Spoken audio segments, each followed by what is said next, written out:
Welcome to week 4 of Entrepreneurial Operations Launching a Startup. This week we will be doing a deep dive into the risk factors section of the value chain canvas. Given the high rate of startup failures, it is important to discuss startup risk factors. It has been estimated that 20% of companies fail before their first year anniversary, while 50% of all companies fail before their 5th year in operation, and even more startups never even make it to launch. As we talk about risk factors related to operations in new ventures, I think it's helpful to consider two categories of risk: startup risks and scale-up risks. During the startup phase, the venture's key objective is to complete their launch. In my experience, startup risks during this phase typically fall into one of 3 areas: product market fit risks, launch schedule risks, and launch budget risks.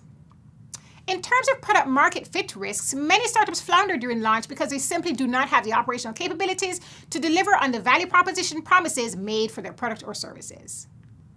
In terms of launch schedule risks, your ability to meet your launch date is dependent on figuring out the total time that it will take to complete all the tasks that must be completed before launch.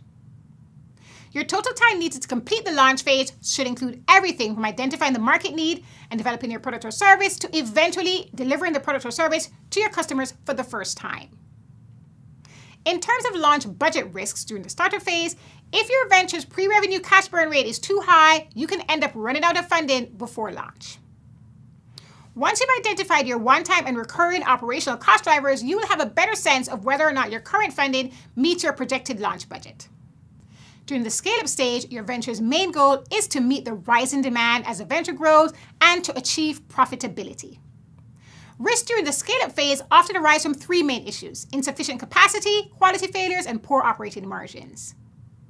Capacity challenges arise in the scale-up phase because often young ventures suffer from capacity bottlenecks and are unable to sustain the output volumes required to meet their growing demand.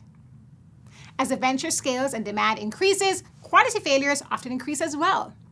Many times, as the venture grows, the exhaustive manual quality checks can no longer be completed, and so many quality issues go undetected. Finally, during the scale-up stage, ventures are often plagued by financial risks and find it difficult to achieve profitability in a timely manner. The time taken to achieve profitability and positive cash flows depend on the venture's ability to minimize their rate of cash outflows and to maximize their rate of cash inflows. Oftentimes, however, the inability to contain operating costs leads to difficulties in achieving profitability during the scale-up phase. Once you have thought about your customers, capabilities, and operational cost drivers, it is important to consider how these factors in each stage of your value chain could contribute to potential startup risks or scale-up risks.